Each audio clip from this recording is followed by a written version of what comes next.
Bom dia, alunos do quinto ano. Vamos começar a nossa aula de hoje. Hoje nós teremos aula de história. O principal assunto da nossa aula de hoje serão os povos do passado.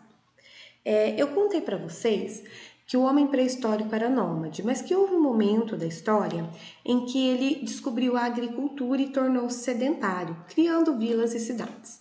Acontece que essas vilas e cidades, elas evoluíram e formaram grandes impérios.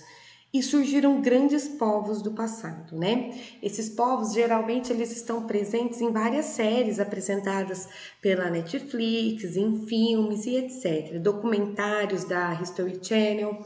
Mesmo assim, por que nós temos que estudar como viviam esses povos do passado?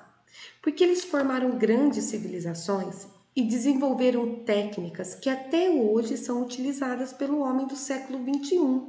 Então, muitos dos costumes e das coisas que a gente faz hoje, elas tiveram origem com esses povos do passado. E agora eu vou apresentar para vocês diversos povos e quais foram as contribuições que esses povos tiveram para a nossa vida atual. Para isso, vocês vão pegar a apostila Grupo 4, que eu já vou grifar e explicar para vocês todos esses aspectos. Vamos lá? Vou colocar a apostila de vocês, Grupo 4, na página 182. E aí vocês vão grifar aqui, ó. Ao longo deste grupo, vamos conhecer alguns aspectos das organizações sociais e culturais de povos que viveram há muito tempo, alguns deles durante a antiguidade. É importante estudar a história de tais povos, a sua organização, onde se localizavam, entre outros aspectos, para identificar o que eles deixaram para nós. E o primeiro povo sobre o qual nós falaremos agora são os sumérios e os babilônios. Então, vocês já vão grifar aqui sumérios e babilônios. Vocês vão grifar. Os sumérios eram bons construtores, principalmente de obras de barragem, de rios e irrigação. Meninos, prestem atenção, naquela época, o homem tinha deixado de ser nômade e passou a ser sedentário porque descobriu a agricultura. Com a descoberta da agricultura, ele também percebeu que para praticar a agricultura ele precisava de água, né? Precisava estar próximo a um rio, porque para que nasçam as plantas, os alimentos, você precisa irrigar o solo. Então, os grandes impérios sobre os quais nós falaremos agora, eles surgiram e se desenvolveram sempre nas margens dos grandes rios. E naquela época, esses dois rios aqui, os rios Tigres e Eufrates, foram rios muito importantes numa região chamada Mesopotâmia, né? Essa região Mesopotâmia, ela costuma ser chamada do berço da civilização, porque foi lá onde se desenvolveram as primeiras grandes civilizações. E uma dessas grandes civilizações foram os sumérios, que desenvolveram grandes técnicas de irrigação. Atualmente, vamos pensar hoje. Hoje, Guaíra é uma cidade agrícola e vocês veem que existem diversos pivôs que irrigam as plantações. Essa ideia de retirar a água do rio para irrigar uma plantação através de um sistema de irrigação, de um sistema hidráulico, surgiu na antiguidade com os sumérios. Olha só que interessante. Aqui na página 183, vocês têm aqui um mapa mostrando a região da Mesopotâmia com os rios Tigre e Eufrates. É muito importante a gente pensar também que naquela época esses povos eles eram considerados politeístas.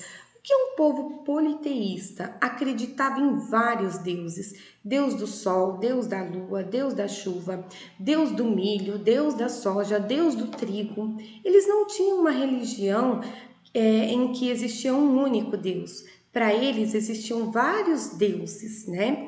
E eles construíam templos, né, chamados zigurates.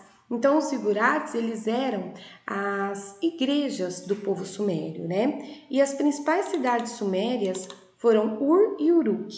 Então, qual foi a grande contribuição dos sumérios? Os esquemas de irrigação, né? Aqui nós temos também uma imagem do rio Eufrates, né? Que mostra essa região onde os sumérios se desenvolveram. Agora nós vamos falar sobre os babilônios, né? Eles eram chamados de babilônios ou povos amoritas e ocuparam uma das mais famosas cidades da antiguidade, a Babilônia. Meninos, a Babilônia era considerado o paraíso da antiguidade. Era uma cidade desejada por todos os povos. Várias pessoas tentavam invadir a Babilônia e tomar a Babilônia do seu povo. Por quê? Porque era um lugar abençoado, um lugar irrigado, um lugar onde tudo que se plantava nascia. Era um lugar perfeito, ok? Várias pessoas invejavam e queriam para si esse paraíso chamado Babilônia. Qual foi a grande contribuição dos babilônios para as gerações atuais? A Babilônia, ela teve dois grandes imperadores. Um chamava-se Hammurabi e ele criou o Código de Hammurabi. O Código de Hammurabi foi o primeiro código de leis que existiu na história da humanidade. E por que as leis são importantes até hoje? Porque é através das leis que você organiza a sociedade. É também através das leis que você pune quem comete crimes. Naquela época, é lógico que esse Código de Hammurabi, ele foi um código de leis, assim, digamos, um tanto quanto assustador. Porque a principal regra desse código de leis era olho por olho, dente por dente. Então, se uma pessoa roubava alguma coisa, eles cortavam as mãos. Se uma pessoa matava o filho de alguém, eles matavam o filho dessa pessoa. Então, assim, era bem tenso, né? Era bem complicado. E também, além de Hammurabi, um outro imperador da Babilônia foi Nabucodonosor. E a grande importância de Nabucodonosor é que ele construiu imensas obras arquitetônicas, como por exemplo os jardins suspensos da Babilônia e a Torre da Babilônia. Essas obras elas são estudadas até hoje devido à resistência de suas estruturas, né? Então contribuiu também na área da arquitetura. Agora na página 185, nós vamos falar sobre os maias, né? A civilização maia, ela viveu nesse local aqui chamado Mesoamérica, na América Central, quase na América Central, no local onde hoje é o México, na Península do Yucatán. E uma das grandes características dos maias é que as cidades maias elas eram independentes. Então os maias formavam um único povo, mas eles não eram governados por um imperador. Cada cidade era independente e tomava suas próprias decisões, tá certo? Aqui nós temos um exemplo, né, do que sobrou das construções feitas pelos maias. A outra característica dos maias, a organização da sociedade era hierarquizada. O que significa hierarquia? Cada um ocupava uma função. Então, nós tínhamos os nobres que governavam e nós tínhamos os camponeses que trabalhavam na plantação dos alimentos. Lembrando que nessa época a agricultura era a base da sobrevivência, porque todos os alimentos deveriam ser plantados, né? Então, os camponeses, eles eram uma classe desprivilegiada, porque eles tinham que trabalhar e eles não tinham privilégios e nem luxos. Porém, eles eram de extrema importância, porque sem eles não havia produção de alimentos para essas civilizações. Os maias, eles produziram milho, feijão, pimenta e mandioca. Eles eram politeístas, ou seja, eles acreditavam em vários deuses e construíram diversas pirâmides e templos religiosos que até hoje existem no México, na Península do Yucatán, e que são pontos turísticos muito legais para a gente poder visitar, né? Agora nós vamos falar sobre os astecas. Os astecas também formam um povo que viveram na região do México, também tinham uma sociedade hierarquizada, mas diferente dos maias, os astecas tinham um imperador. E depois do imperador, que era o chefe que governava e mandava em todo o império, vinham os sacerdotes, os nobres, as pessoas do exército e os trabalhadores, né, os camponeses. Os astecas desenvolveram muitas técnicas de produção de alimentos, principalmente a pimenta e o milho. Eles eram politeístas, fizeram grandes construções e eram um povo muito guerreiro, né? Eles tinham muito costume de entrar em conflito com outros povos, dominar e escravizar estes outros povos, né? Continuando agora na página 187, nós vamos falar sobre os gregos, que viveram na região do Mar Mediterrâneo, onde hoje é a Grécia. A civilização grega, ela foi a civilização antiga mais importante que existiu. E assim como os maias, era também formada por cidades independentes umas das outras. Então, a Grécia, né, a civilização grega, ela não tinha também um chefe único, um imperador que mandava. Cada cidade tomava suas próprias decisões. As principais cidades gregas foram Espartas e Atenas. Esparta ficou muito conhecida por ser uma sociedade guerreira, né? Que ia para a guerra, que investia no exército, que ganhava as batalhas. E já Atenas ficou muito conhecida por ser uma sociedade civilizada, que prezava o estudo, a cultura, a filosofia, a matemática, né? A Grécia, qual foi a grande contribuição que a Grécia deu para os povos atuais? A monarquia e a democracia. Formas de governo que nós já estudamos, né, das aulas passadas.